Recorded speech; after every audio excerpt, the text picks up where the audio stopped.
बहुत पुराने समय की बात है, जब मिस्र की सरजमी पर फिरौन की हुकूमत अपने चरम पर थी। वह एक ऐसा दौर था जब सत्ता का घमंड और जुल्म की साए मासूमों के दिलों पर भारी पड़ते थे। फिरौन, जो खुद को खुदा मानता था, अपनी प्रजा पर अत्याचार करता और खासकर बनी इसराइल के कबीले को गुलामी की बेड़ियों में जकड़े रखता। उसी दौर में अल्लाह की हिकमत से एक ऐसी कहानी शुरू हुई जो इंसानियत, हिम्मत और अल्लाह पर यकीन की मिसाल बन गई। यह थी हजरत मूसा की दास्तान। कुरान ए पाक में बयान यह कहानी हर मोड़ पर सब्र, संघर्ष और दैवीय रहमत की गवाही देती है। मिस्र की चमकदार नगरी में, जहां नील नदी के किनारे सुनहरे महल खड़े थे और बाजारों में रौनक बिखरी रहती, बनी इसराइल के लोग गुलामी की जिंदगी जी रहे थे। फिरौन को एक ख्वाब ने डरा दिया था, जिसमें उसे दिखा कि एक बच्चा उसकी सल्तनत को तबाह कर देगा। ज्योतिषियों ने बताया कि यह बच्चा बनी इसराइल से होगा। डर और घमंड में डूबे फिरौन ने एक क्रूर फरमान जारी किया, बनी इसराइल का हर नवजात बेटा मार दिया जाए। नील नदी का पानी खून से लाल हो गया और माओं की चीखें आसमान तक पहुंचने लगी। इसी अंधेरे दौर में एक माँ के घर में एक बच्चा पैदा हुआ, जिसका चेहरा नूरानी था, मानो अल्लाह ने उसमें अपनी रहमत की किरणें बिखेर दी हो। यह बच्चा था मूसा। मूसा की माँ, जिनका दिल डर और प्यार से भरा था, उसे छिपाने की हर मुमकिन कोशिश करती, लेकिन फिरौन के सिपाही हर घर की तलाशी लेते और बच्चे की जान को खतरा बढ़ता गया। एक रात, जब चांद की रोशनी नील नदी पर चमक रही थी, अल्लाह ने मूसा की माँ के दिल में एक इल्हाम डाला। उसने एक टोकरी में अपने नन्हे मूसा को लिटाया, उसे नरम कपड़ों में लपेटा और टोकरी को नील नदी के हवाले कर दिया। टोकरी धीरे धीरे बहती चली गई और माँ का दिल आंसुओं में डूब गया। लेकिन अल्लाह की मर्जी थी कि मूसा की हिफाजत हो। टोकरी नदी के किनारे फिरौन के महल के पास जा रुकी, जहां फिरौन की बीवी आसिया ने उसे देख लिया। आसिया का दिल उस नन्हे बच्चे की मासूमियत पर पिघल गया। उसने मूसा को गोद ले लिया और महल में ले आई। इस तरह जिस बच्चे को फिरौन ने मारने का हुक्म दिया था, वह उसी के महल में पलने लगा। मूसा की माँ को अल्लाह ने चमत्कारिक ढंग से अपने बेटे से फिर मिलवाया। आसिया ने एक दाई की तलाश की और मूसा की माँ को ही उसका ख्याल रखने के लिए बुलाया गया। मूसा अपनी माँ की गोद में पला, लेकिन महल की चमक दमक में बड़ा हुआ। वह जवान हुआ तो उसकी शक्ल में हिम्मत और आंखों में अल्लाह का नूर झलकता।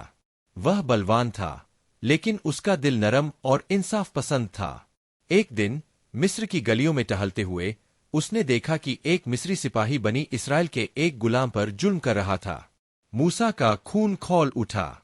उसने सिपाही को रोका, लेकिन गुस्से में उसका एक घूंसा इतना जोरदार पड़ा कि सिपाही मर गया। मूसा डर गया। उसने अल्लाह से माफी मांगी, लेकिन फिरौन के सिपाहियों को खबर लग गई। मूसा को मिस्र छोड़कर भागना पड़ा। वह रेगिस्तान की तपती रेत पर चलता चला गया, जहां सूरज की गर्मी और प्यास ने उसे थका दिया। आखिरकार वह मादियन की वादी में पहुंचा, जहां एक कुएं के पास कुछ चरवाहे अपनी बकरियां ले आए थे। वहां दो बहनें भी थीं, जो अपनी बकरियों को पानी पिलाने की कोशिश कर रही थीं, लेकिन चरवाहों की भीड़ उन्हें मौका नहीं दे रही थी। मूसा ने उनकी मदद की और बकरियों को पानी पिलाया। बहनों के बाप, जो एक बुजुर्ग और नेक इंसान थे, ने मूसा को अपने घर बुलाया। उनका नाम था हजरत शोएब। शोएब ने मूसा की हिम्मत और नेकी देखकर अपनी बेटी का रिश्ता मूसा से कर दिया। मूसा ने मादियन में कई साल गुजारे, शादी की और एक साधारण जिंदगी जी। लेकिन अल्लाह की मर्जी कुछ और थी। एक दिन जब मूसा अपनी बीवी और बच्चों के साथ रेगिस्तान से गुजर रहा था, उसने दूर एक पहाड़ी पर आग की लपटें देखीं। रात का अंधेरा गहरा था और ठंड हड्डियां चटका रही थी। मूसा ने सोचा कि शायद वह आग से कुछ कोयले ले आएगा। वह तूर पहाड़ की ओर बढ़ा, लेकिन जैसे ही वह करीब पहुंचा, एक चमत्कार हुआ। आग के बीच से अल्लाह की आवाज गूंजी, ए मूसा, मैं तेरा रब हूं, अपनी जूतियां उतार, क्योंकि तू मुकद्दस वादी में है। मूसा कांप उठा। अल्लाह ने उसे नबी बनाया और हुक्म दिया कि वह मिस्र लौटे और फिरौन को हक की राह दिखाए। अल्लाह ने उसे दो चमत्कार दिए, एक लाठी जो सांप बन जाती और उसका हाथ जो चमकता जैसे चांद का टुकड़ा। मूसा ने डरते हुए कहा कि वह बोलने में कमजोर है, तो अल्लाह ने उसके भाई हारून को उसका साथी बनाया। मूसा और हारून मिस्र लौटे। फिरौन के महल में, जहां संगमरमर के खंभे और सोने की सजावट चमकती थी, मूसा ने फिरौन को अल्लाह का पैगाम सुनाया। اس نے کہا کہ اللہ ایک ہے اور فرعون کو اس کی عبادت کرنی چاہیے، لیکن فرعون نے ہنس کر موسیٰ کو ٹھکرا دیا۔ موسیٰ نے اپنی لاٹھی زمین پر ماری اور وہ ایک وشال سانپ بن گئی جو فرعون کے جادوگروں کے جادو کو نگل گئی۔ فرعون کا دل اور سخت ہو گیا، اس نے موسیٰ اور بنی اسرائیل پر ظلم بڑھا دیے۔